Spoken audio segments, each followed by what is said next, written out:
ไทยสบายดีพี่น้องปอกปล่อยเบิดสุขุสุคนมื้อนี้เปิดภาพออกมาก็อยู่น้ำไห้น้ำนาพี่น้องนี่ก็รับภารกิจมาเกี่ยวข้าวนาปีพี่น้องดำเนินชีวิตการเป็นอยู่ของชาวลาวเฮาอาชีพชาวไร่ชาวนาพี่น้องเอ้ยนี่อาวุธมีเกี่ยว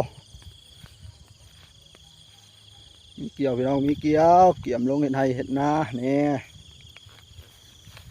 สันไปเบิ่งน้ำกันเลยพี่น้องตอนเราจะเกี่ยวข้าวมันจะเป็นแบบใด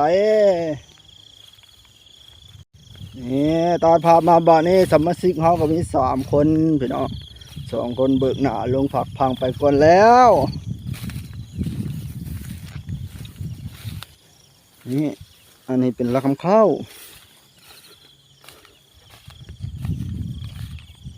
โอ้โหก็จะแล้ว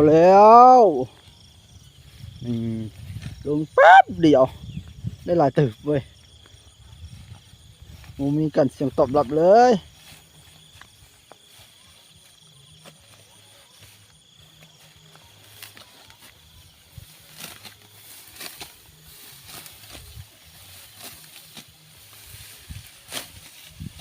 บีตรงไหน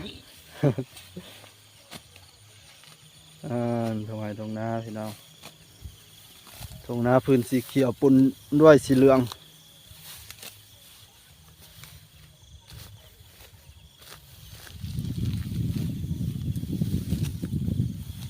เข้ามาบางเครื่อง พี่น้องบ่นี่ตัดภาพมาบันนี้เกี่ยวเข้าลงมือเลยบ่นี่สิมาสิเกี่ยวข้าวจันเราก็ลงมือเลย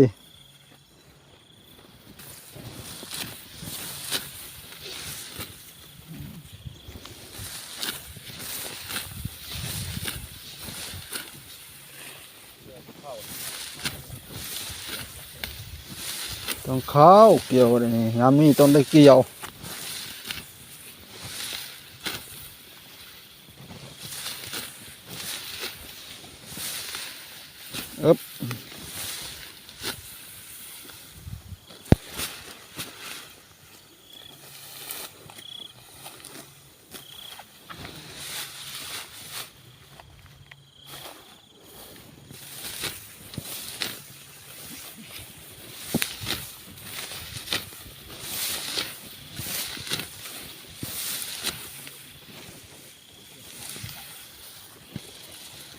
เดี๋ยวไปรถนี่บ่ต้องหยาบ่ต้องย่านหยัง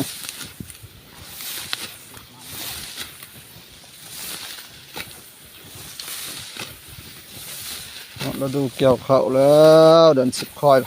เดือน11 ค่อยแล้วจะหน่อยออกบุญวงศาจะคำแล้วว่ามื้อนี้ออกได้ออกแล้วบ่เริ่มมีแล้วบุญออกพรรษาบ่ดีก็แล้วมื้องานแล้วมื้อใดบ่มื้ออื่นบ่อื่นงานมื้ออื่นฮือแล้วเท่าทานบ่แกะมื้อที่15บ่บ้านเฮางานนึงทีตักบาทแล้วแต่ในเมืองงานต่ออีกมาไม่ติดทั้งมือไหลก็ไฟอย่างวันตุตาโอ้เนาะเขาเลยมีน้ำของลิ้นบ้านเฮาเลยบ่มีน้ำของเลย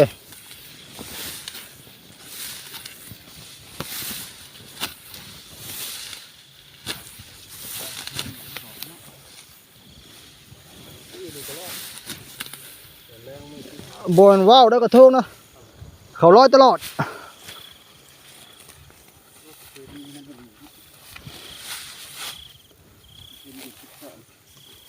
จะปล่อยไปลอยกระทงอยู่กระทงมาปล่อยใส่โหเรือตกฟาดลงไปลายตกฟาดลงไปที่รถเอากลับ